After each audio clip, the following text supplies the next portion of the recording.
আসসালামু আলাইকুম। আমি মোহাম্মদ ফজলুল হক। প্রিয় শিক্ষার্থীরা, আজকে তোমাদের সামনে যে বিষয়টি নিয়ে হাজির হয়েছি, আমাদের জাতীয় বিশ্ববিদ্যালয়ের অধীন অনার্সের দ্বিতীয় বর্ষের উদ্ভিদ বিজ্ঞান বিভাগের, অর্থাৎ তাদের যে নন মেজর প্রাণীবিদ্যা 2 আছে, সেখানে তাদের ব্যবহারিক হচ্ছে 50 মার্কের। সেই ব্যবহারিকের একটি অংশ হচ্ছে 5 নম্বরে থাকে হচ্ছে আমাদের একটা মৌখিক পরীক্ষা 10 মার্কের। তো সেই মৌখিক পরীক্ষাটি অর্থাৎ কীভাবে ফেস করা যায় সেই বিষয়টি নিয়ে আজকে কথা হলো প্রিয় শিক্ষার্থীরা। কারণ তোমরা দেখা যায় যে আমাদের এই মৌখিক পরীক্ষা নিয়ে একটা ভয়ের মধ্যে থাকো যে কি মৌখিক পরীক্ষায় কী জিজ্ঞাসা করবে। আমাদের সিলেবাসভুক্ত এখানে বলা আছে যে আমাদের অর্থাৎ সিলেবাসভুক্ত যে যে বিষয়গুলো আছে সেখান থেকে আমাদের জ্ঞান এবং মেধা যাচাই করার জন্য ছোটো ছোটো প্রশ্ন আমাদের করতে হবে। তো এই ক্ষেত্রে দেখা যায় আমাদের বেশিরভাগ ক্ষেত্রেই ব্যবহারিক অংশের যে বিষয়গুলো তোমাদের সিলেবাসভুক্ত আছে ওখান থেকে বেশি প্রশ্নগুলো করা হয়। যেমন আমাদের উদ্ভিদ বিজ্ঞান শিক্ষার্থীদের জন্য আমাদের নন মেজর প্রাণীবিজ্ঞান 2 সেই কোর্স থেকে হয়তো ছোটো ছোটো প্রশ্ন, আর হচ্ছে আমাদের ব্যবহারিক যে অংশটা আছে 50 মার্কের, সেখানে আমাদের 1 নাম্বার কোশ্চেনে যে রুই মাছের অর্থাৎ কার্প মাছের কৌটিক স্নায়ু এবং মস্তিষ্ক যে আমাদের ব্যবস্থিত করতে হয়, এখানে আমাদের হচ্ছে এই মস্তিষ্কের যে কৌটিক স্নায়ুগুলো আছে 10 জোড়া, সেগুলোর নামগুলো আমাদের এখানে আয়ত্ত থাকা দরকার, কারণ এখান থেকে জিজ্ঞাসা করা হয়ে থাকে।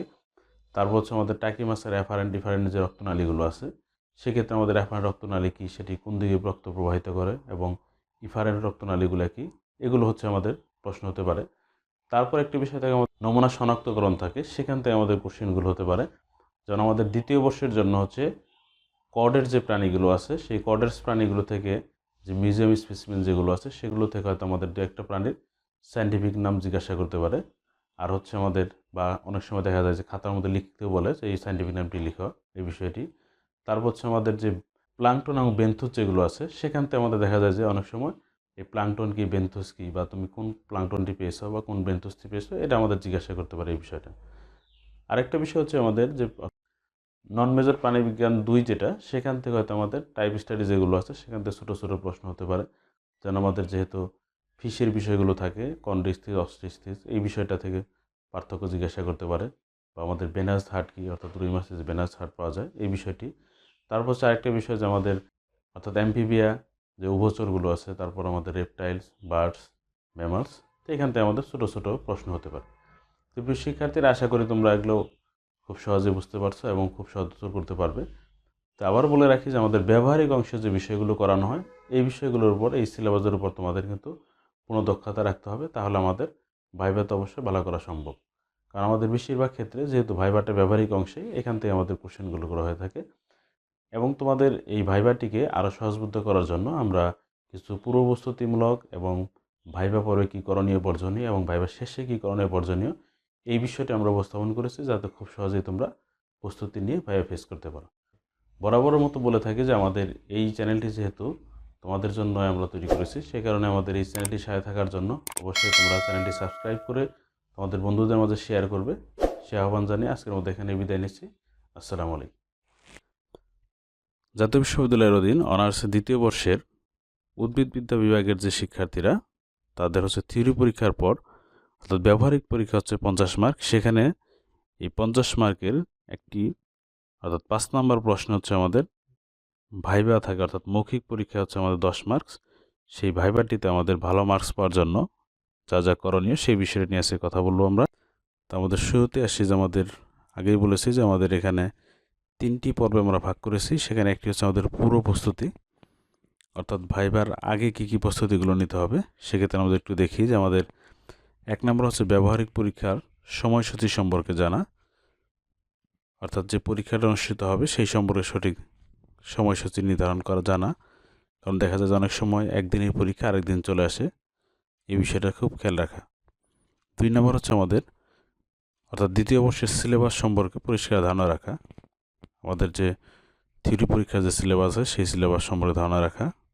3 হচ্ছে আমাদের কী কী বই পড়া হয়েছে এবং বইয়ের নাম, লেখকের নাম সম্পর্কে জানা। অর্থাৎ আমাদের যে অনার্স দ্বিতীয় বর্ষের যে সিলেবাসভুক্ত বইগুলো ছিল সেই বইগুলোর নাম এবং সেই লেখকের নামগুলো একটু জেনে রাখা ভালো, কারণ হয়তো জিজ্ঞাসা করা হতে পারে যে কোন বইগুলো তোমরা পড়েছো বা কোন রাইটারের বইগুলো পড়েছো এই সম্পর্কে।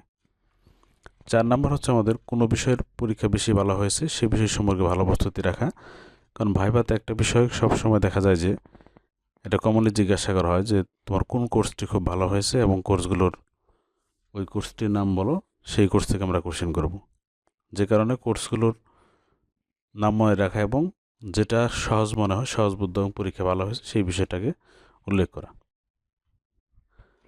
এরপর আসি আমাদের যে 5 নম্বর হচ্ছে যে দ্বিতীয় বর্ষে যে ব্যবহারিক সিলেবাস সেটি সম্পর্কে সঠিক ধারণা রাখা। কারণ যেহেতু আমাদের ভাইবাটি হচ্ছে ব্যবহারিক অংশে, সে কারণে ব্যবহারিক সিলেবাস এবং যে অন্তর্ভুক্ত যে প্রাণীগুলোর ব্যবচ্ছেদ সেগুলো আমরা আগেও বলেছি যে এই প্রাণীগুলো সম্পর্কে জেনে রাখা এবং সিলেবাস সম্পর্কে সঠিক ধারণা রাখা। 6 নম্বর হচ্ছে আমাদের নিজের সম্পর্কে, তার নামের অর্থ, নামের সাথে বিখ্যাত কোনো ব্যক্তির যদি নামের মিল থাকে সেক্ষেত্রে তার সম্পর্কে জেনে রাখা ভালো। কারণ হচ্ছে যে কোনো বিখ্যাত ব্যক্তির সাথে নাম মিলে গেলে তার সাথে রিলেটেড কোশ্চেন আসাটাই স্বাভাবিক। এটা যে কারণে এটা একটু প্রস্তুতি থাকা ভালো। 7 নম্বর হচ্ছে আমার কথা বলার সময় আঞ্চলিকতা পরিহার করা এবং প্রমিত বাংলায় প্রশ্নোত্তর দেওয়ার চেষ্টা করা।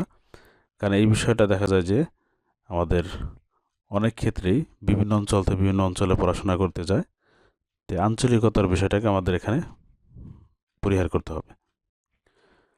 8 নম্বর হচ্ছে আমাদের মানসিকভাবে প্রস্তুত থাকা এবং আত্মবিশ্বাস রাখা। অর্থাৎ দেখা যায় যে আমাদের ভাইবার কথা শুনলে একটা ভীতি কাজ করে, তো এই ভীতিটাকে দূর করে যে আমাকে যে ধরনের প্রশ্ন জিজ্ঞাসা করা হোক যে আমি কিছু হলেও তো পারবো, একটা আত্মবিশ্বাস নিয়ে ভাইভাতে উপস্থিত হওয়া, সেই বিষয়টি এখানে আমাদের গুরুত্ব দেওয়া হয়েছে। 9 নম্বর হচ্ছে আমাদের পোশাকের ব্যাপারে, যেহেতু আমাদের মার্জিত পোশাক, অর্থাৎ ছেলেদের ক্ষেত্রে ফর্মাল পোশাক এবং মেয়েদের ক্ষেত্রে সালোয়ার কামিজ বা বোরকা যে যেটাই পরুক, অর্থাৎ মার্জিত পোশাক যেন হয়, এটা ভাইবার জন্য গুরুত্বপূর্ণ বিষয়। যে একটা কথা বলা হয় যে আগে দর্শনদারি তারপর গুণ বিচারী, যে কারণে আমাদের আউটলুকিংটা একটু ভালো করার জন্য জাস্ট ফর্মাল যে পোশাকটা আছে, মার্জিত পোশাক, সেটা পরিধান করা। 10 নম্বর হচ্ছে আমাদের যে অধ্যয়নরত সরকারি বা বেসরকারি যেখানেই যে কলেজে পড়াশোনা করুক সেই কলেজের যে প্রিন্সিপাল বা ভাইস প্রিন্সিপাল এবং যে বিভাগের অন্তর্ভুক্ত সেই বিভাগীয় প্রধান সম্পর্কে একটু জেনে রাখা। এটা অনেক সময় জিজ্ঞাসা করা হতে পারে, যে কারণে এটা একটু জেনে রাখা ভালো। 11 নম্বর হচ্ছে আমাদের প্রয়োজনীয় কাগজপত্র, কলম, অ্যাডমিট কার্ড, অর্থাৎ প্রয়োজনীয় কাগজপত্রগুলো আগেই গুছিয়ে রাখা। কারণ হচ্ছে আমাদের দেখা যায় অনেক সময় ভাইবার সময় কোনো কিছু লিখতে দিলে দেখা যায় কলম নিয়ে যায় নাই, যে স্যার কলম, যে কারণে এখানে আমাদের খুব সাবধানে হতে হবে যে, এবং অ্যাডমিট কার্ড তার রেজিস্ট্রেশন নাম্বার যদি মনে না থাকে, যে কারণে এগুলো আগেই গুছিয়ে রাখা, যাতে আমাদের পরীক্ষার সময় এগুলো নিয়ে আমরা উপস্থিত হতে পারি। এবার আসি যে আমাদের ভাইভা পর্ব, অর্থাৎ এক্ষেত্রে আমাদের কী কী করণীয় এবং কী বিষয় দেখে আমরা খেয়াল করি। যে এক হচ্ছে নির্ধারিত সময়ের আধা ঘন্টা পূর্বেই ভাইবার অপেক্ষা উপস্থিত। অর্থাৎ অনেক সময় দেখা যায় যে ভাইভা যে রুমে নেওয়া হচ্ছে তার পাশে একটা জায়গা তাদেরকে বসিয়ে রাখা হয়, সেক্ষেত্রে আমাদের হচ্ছে আধা ঘন্টা পূর্বে সেখানে উপস্থিত হয় এবং একটা প্রস্তুতিমূলক প্রস্তুতি রাখা আর কি। এবং 2 হচ্ছে আমাদের ভাইবার জন্য ডাকা হলে অনুমতি নিয়ে কক্ষে প্রবেশ করা। কারণ অবশ্যই ভাইবার জন্য প্রবেশ, কোনো রুমে যে রুমে ডাকা হবে সেখানে অবশ্যই রুমে ঢোকার আগে অনুমতি নিতে হবে, তারপর রুমের ভিতর প্রবেশ করতে হবে এবং কক্ষে প্রবেশ করেই সালাম দেওয়া। 4 হচ্ছে বসার অনুমতি দিলে বসা, অর্থাৎ যদি পরীক্ষক যারা থাকবে তারা যদি বসতে বলে তাহলে বসতে হবে, আর যদি না বসতে বলে তখন যে স্যার আমি কি বসতে পারি অনুমতি নিয়ে তাহলে বসতে হবে। তো বিশেষ করে দেখা যায় যে আমাদের এক্সটার্নাল বা ভাইভা বোর্ডে যারা থাকবে তারা হচ্ছে অনুমতি দিয়ে দেয় যে ঠিক আছে বসো বা বসুন। 5 নম্বর হচ্ছে আমাদের কোনো অবস্থাতেই টেবিলের উপর হাত রাখা যাবে না। এই বিষয়টা খুবই গুরুত্বপূর্ণ, কারণ আমরা এখানে পাশে একটা ভাইবার বোর্ড দেখতেছি যে কিভাবে বসে আছে। 6 নম্বর হচ্ছে আমাদের প্রশ্নকর্তার প্রশ্নের উত্তর ব্যতীত অপ্রাসঙ্গিক কথা না বলা। এই বিষয়টা খুবই দৃষ্টিকটু। এক্ষেত্রে দেখা যায় যে আমাদের পরীক্ষক যারা থাকে তারা হচ্ছে বিব্রত বোধ করে এবং যে কারণে বিষয়টা খেয়াল রাখতে হবে। 7 নম্বর হচ্ছে কোনো প্রশ্নের উত্তর না জানা থাকলে ভুল উত্তর না দেওয়া এবং আমি পারি না বা আমি পারছি না, আমি জানি না, এভাবে বলো না বলে তাদের স্মার্টলি বলতে হবে যে দুঃখিত স্যার উত্তরটা এই মুহূর্তে মনে পড়ছে না। 8 নম্বর হচ্ছে আমাদের প্রশ্নকর্তার চোখের দিকে তাকে উত্তর দেয়। অর্থাৎ আমাদের ভাইভা বোর্ডে যদি 2 জন 3 জন বা 4 জন যতজন মেম্বার থাক, সেখান থেকে যে মেম্বার প্রশ্ন করবে তার দিকে তাকিয়ে, অর্থাৎ প্রশ্নকর্তার দিকে তাকিয়ে তার চোখে চোখ রেখে উত্তর দেওয়া, অর্থাৎ হচ্ছে আই কন্ট্যাক্ট ঠিক রেখে প্রশ্ন উত্তর দেওয়া। তারপর সে আমাদের হচ্ছে 9 নম্বর হচ্ছে সবসময় হাসিমুখে উত্তর দেওয়ার চেষ্টা করা এবং কখনো বিরক্তি বা প্রকাশ না করা, এই বিষয়টা খেয়াল রাখতে হবে। এবং 10 হচ্ছে আমাদের নির্ভয় উত্তর দেওয়া, ভয় পেয়ে দেখা যায় অনেক সময় আমতা আমতা করা বা কথা জড়িয়ে ফেলা, এই বিষয় থেকে বিরত থাকা। 11 হচ্ছে আমাদের মুদ্রা দোষ থাকলে আগলেই সেগুলো সতর্কভাবে সেগুলো পরিহার করা। 12 নম্বর হচ্ছে আমাদের প্রশ্ন উত্তর দেওয়ার সময় সম্ভব হলে যেই বিষয়ে ভালো জানা আছে সেই দিকে টাচ করা এবং সেই বিষয়টাতে টাচ করা। এতে দেখা যায় কি প্রশ্নকর্তা পরবর্তী যে প্রশ্নটা সেদিক থেকেই করার সম্ভাবনা বেশি থাকে। অর্থাৎ ভাইবার জন্য আমাদের এই বিষয়টা খুবই একটা গুরুত্বপূর্ণ বিষয়, যে দেখা যায় যে ভাইবা বোর্ডে যারা মেম্বার থাকবে বা প্রশ্নকর্তা যারা থাকবে উত্তর দেওয়ার ক্ষেত্রে এমনভাবে উত্তরটা দেওয়া আর একটা কোশ্চেনের সাথে লিঙ্ক আপ করা, তাতে বোঝা যায় যে পরের কোশ্চেনটা আমাকে এখান থেকে করবে। অর্থাৎ ভাইবাটাকে নিজের আয়ত্তে নিয়ে আসার জন্য এই ধরনের একটা কৌশল অবলম্বন করা, এই বিষয়টা একটু খেয়াল রাখা। শেষ পর্ব এক্ষেত্রে আমরা যদি আমরা একটু দেখি যে আমাদের ভাইবা শেষ হওয়ার পর আমাদের কী কী করণীয় আছে। ভাইবা শেষ হওয়ার পর ভাইবা বোর্ডের সদস্যদের অনুমতি সাপেক্ষে চেয়ার থেকে ওঠা, এবং 2 নাম্বার হচ্ছে ওঠার সময় যেন চেয়ারের অর্থাৎ নাড়াচাড়ার কোনো শব্দ না হয় সেদিকে আমাদের একটু খেয়াল রাখা, এবং 3 নাম্বার হচ্ছে আমাদের সালাম দিয়ে কক্ষ ত্যাগ করা। আরেকটা বিষয় খেয়াল রাখতে হবে আমাদের, যে কক্ষ ত্যাগ করার সময় অনেক সময় দেখা যায় যে আমাদের দরজা চাপিয়ে রাখতে হয় বা চাপাতে বলে, সেক্ষেত্রেও যেন কোনো শব্দ না হয় সে বিষয়টা একটু খেয়াল রাখা। শিক্ষার্থী, এবার আসি যে আমাদের ভাইবা বোর্ডে অবশ্যই করণীয় বিষয়গুলো, আমাদেরকে সামারাইজ করি যে আমাদের আগের যে বিষয়গুলো থেকে একটু আলাদা করে, তাহলে দেখব আমাদের যে অবশ্যই করণীয় 1 নম্বর হচ্ছে আমাদের কলম সঙ্গে নিয়ে উপস্থিত হওয়া, 2 নম্বর হচ্ছে অনুমতি নিয়ে প্রবেশ করা, 3 নম্বর হচ্ছে সালাম দেওয়া, 4 হচ্ছে বসার অনুমতি দিলে বসা, 5 হচ্ছে আমাদের ভাইবা বোর্ডের যে সকল সদস্য নারী অথবা পুরুষ উভয়দের স্যার সম্বোধন করা, প্রশ্নকর্তার চোখে চোখ রেখে প্রশ্নোত্তর দেওয়া, আত্মবিশ্বাস নিয়ে হাসি মুখে প্রশ্নোত্তর দেওয়া, প্রশ্নকর্তা যে ভাষায় প্রশ্ন করবে সেই ভাষায় উত্তর দেওয়া, এবং ভাইবা শেষে প্রস্থানানুমতি দিলে সালাম দিয়ে কাগজপত্র নিয়ে কক্ষ ত্যাগ করা। তাহলে এই বিষয়গুলো হচ্ছে আমাদের অবশ্যই করণীয়। এবং ভাইবা বোর্ডে অবশ্যই বর্জনীয় কিছু বিষয় আছে, সেগুলো যদি আমরা একটু দেখি, তাহলে আমাদের 1 নম্বর হচ্ছে আঞ্চলিকতা পরিহার করতে হবে, অর্থাৎ আঞ্চলিকতা বর্জন করতে হবে। 2 হচ্ছে আমাদের মুদ্রা দোষ, যেমন আমাদের হচ্ছে কলম কামড়ানো বা নাকে মুখে হাত দেওয়া, পিঠ চুলকানো বা মাথার চুলে বারবার হাত দেওয়া, আমতা আমতা করা, এইসব বিষয় পরিহার করতে হবে। 3 নম্বর হচ্ছে আমাদের চুইনগাম বা মুখে কোনো কিছু নিয়ে প্রবেশ করা, এই বিষয়টা অবশ্যই বর্জন করতে হবে। 4 হচ্ছে আমাদের উঁচু জুতা বা হাঁটলে শব্দ হয় এমন জুতা পরা থেকে বিরত থাকতে হবে। 5 নম্বর হচ্ছে আমাদের চেয়ারে বসার পরে টেবিলে হাত দেবে, সেটা আমরা আগেও বলেছি, আবারও বলছি যে অবশ্যই এই বিষয়টা খেয়াল করতে হবে। শুধুমাত্র যখন কোনো কিছু লিখতে দিবে তখন হচ্ছে উপরে খাতার উপরে কলম দিয়ে লিখতে হবে, এতটুকুই। অর্থাৎ এছাড়া আমাদের হাতটা সবসময় টেবিলের নিচে থাকবে।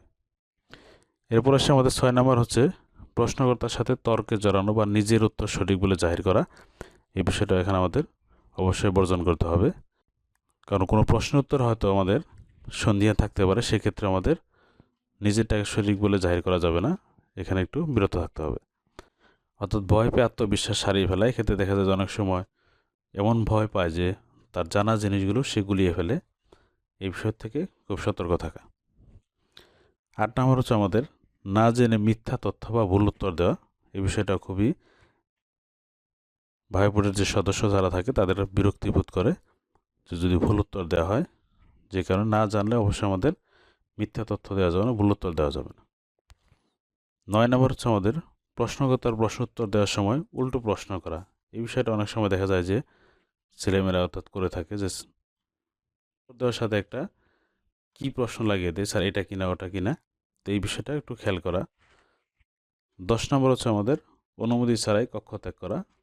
এই চ্যানেলের সাথে থাকার জন্য সবাইকে অসংখ্য ধন্যবাদ জানাচ্ছি, এবং আমাদের এই চ্যানেলটি যদি তোমাদের কোনো উপকার এসে থাকে অবশ্যই আমাদের এই চ্যানেলটি সাবস্ক্রাইব করে তোমাদের বন্ধুদের সাথে শেয়ার করবে, এবং আমাদের এই চ্যানেলে যদি তোমাদের কোনো কোশ্চেন থাকে সেক্ষেত্রে আমাদের এই চ্যানেলের কমেন্ট সেকশনে অবশ্যই জানাবে। আল্লাহ হাফেজ।